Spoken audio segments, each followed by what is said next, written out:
Let me say thank you. Good afternoon, marchers. Thank you for having me. And it is an honor to be standing with you here today for life. We are proud to march with you, and yes, we will be back next year.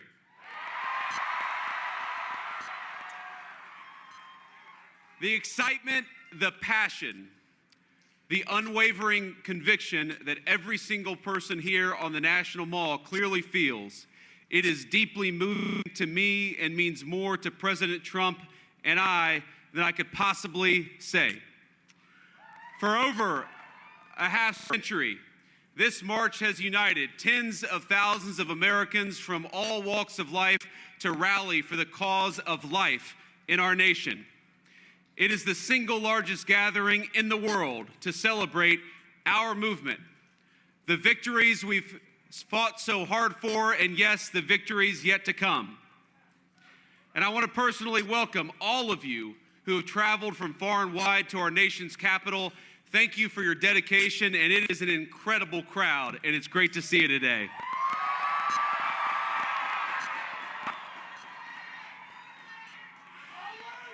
You know, on Monday, we were forced to move all of the inauguration events indoors because of the bitter cold, and it was cold. But you guys, and it's cold today, here you are outside in an especially frigid January. And I don't think I've ever seen such a joyful crowd out here, particularly during this time of year.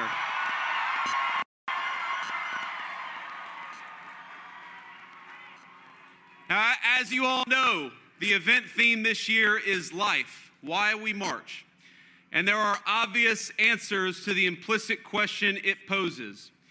We march to protect the unborn.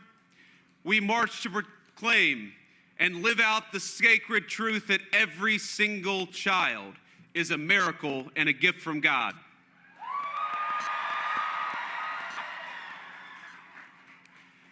Now, each time Usha and I welcomed our own children into the world, we saw firsthand the indescribable beauty of new life, and yes, as you can see, sometimes the behavioral challenges that we had on Monday, but they were good.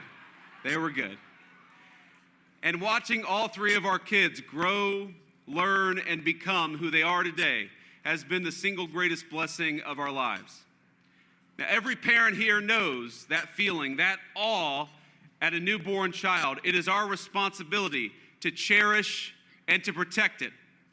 But thinking about the question of why we march, there are also some subtler, but equally more important answers to that question that I want to reflect on today. Now, the task of our movement is to protect innocent life. It's to defend the unborn, and it's also to be pro-family and pro-life in the fullest sense of that word possible.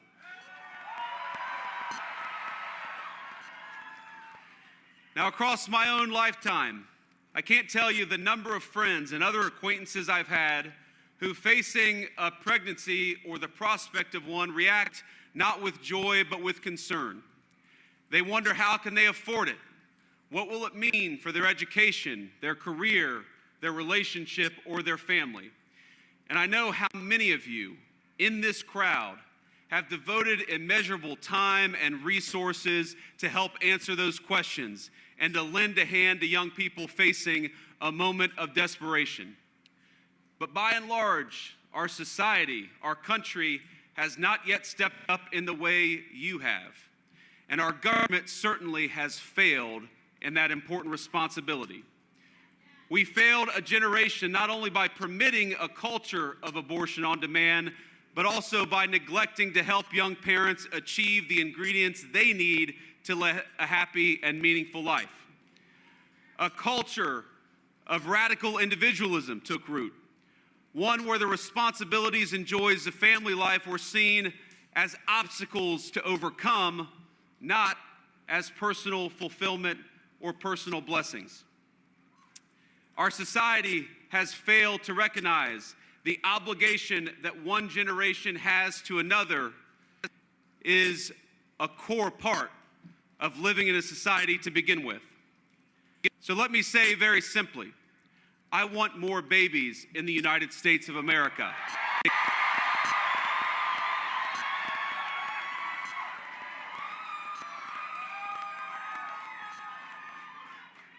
I want more happy children in our country.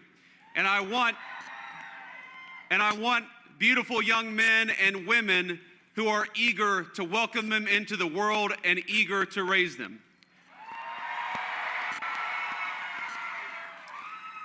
And it is the task of our government to make it easier for young moms and dads to afford to have kids, to bring them into the world, and to welcome them as the blessings that we know they are here at the March for Life.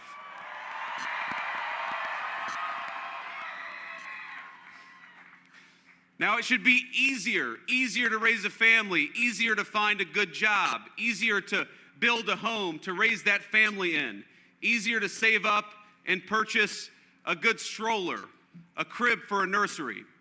We need a culture that celebrates life at all stages, one that recognizes and truly believes that the benchmark of national success is not our GDP number or our stock market, but whether people feel that they can raise thriving and healthy families in our country.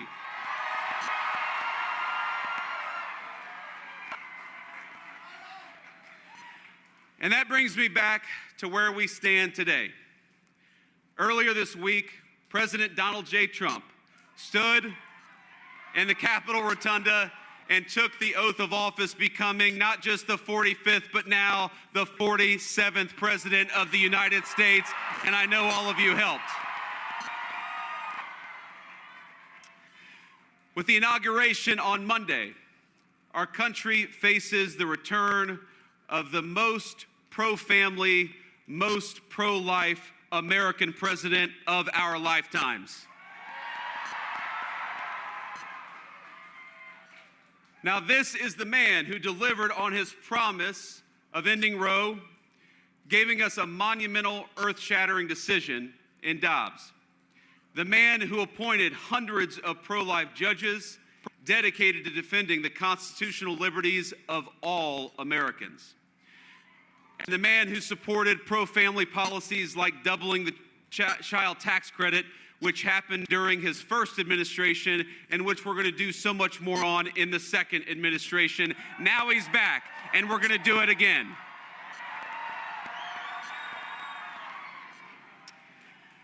Now, yesterday, President Trump issued a strong endorsement of the Born Alive Abortion Act, ensuring that those babies who survived botched abortions enjoy the equal protection under law, which is the obligation of every citizen to enjoy in this country.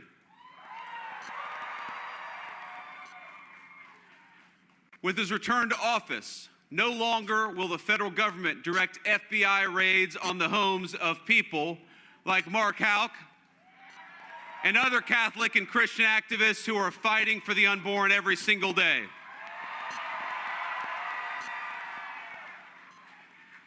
And no longer will our government throw pro-life protesters and activists, elderly, grandparents, or anybody else in prison. It stopped on Monday, and we're not going to let it come back to this country.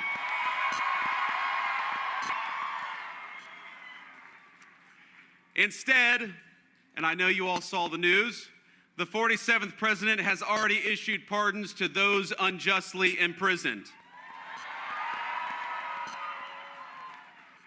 And I want to be clear that this administration stands by you, we stand with you, and most importantly, we stand with the most vulnerable, and the basic principle that people exercising the right to protest on behalf of the most vulnerable should never have the government go after them ever again.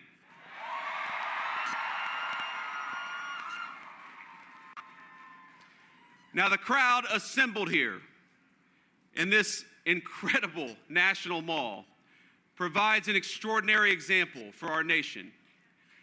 You donate to diaper banks, you help find housing for those in need, you help fund the crisis pregnancy centers that give help to young women and young men in a time of crisis. You guys are the beating heart of the pro-life movement, and you have saved many lives already, and you're going to save more again.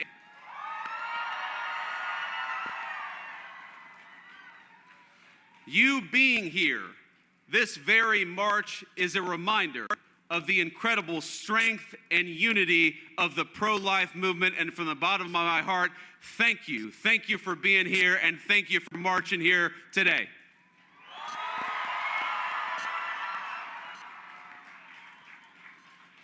And most importantly, in your works, you remind us that the March for Life is not just a single event that happens on a frigid January day. The March for Life is the work of the pro-life movement every single day from this point forward.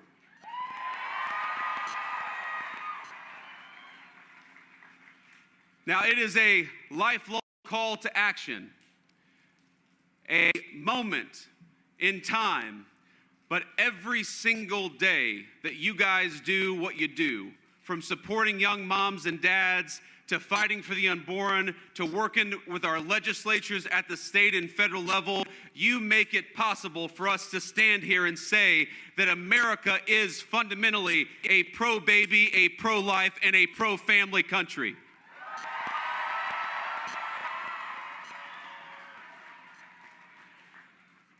Now, I hesitate to give you all advice because I can see there are young and old people who have been in the pro-life movement, some of you for longer than I've even been alive, and I'm grateful to you. But if I can offer one piece of advice, it's a piece of advice born out of my own experience. There was a point when I would get frustrated with people who didn't see what we saw. I would get frustrated that people could look at a picture of a baby on an ultrasound and see not a human being, but just a clump of cells. But one of the things that being a father has taught me, and one of the things that being in politics has taught me over the last couple of years, is that it is a blessing to know the truth, and the truth is that unborn life is worthy of protection.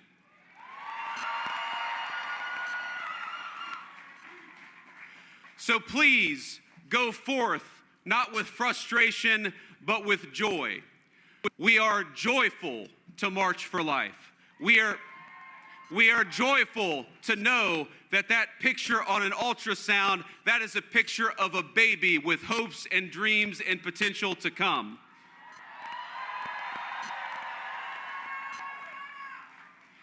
It is a joy and a blessing to fight for the unborn, to work for the unborn, and to march for life. God bless you all, and thank you for having me. It's an honor to be with you.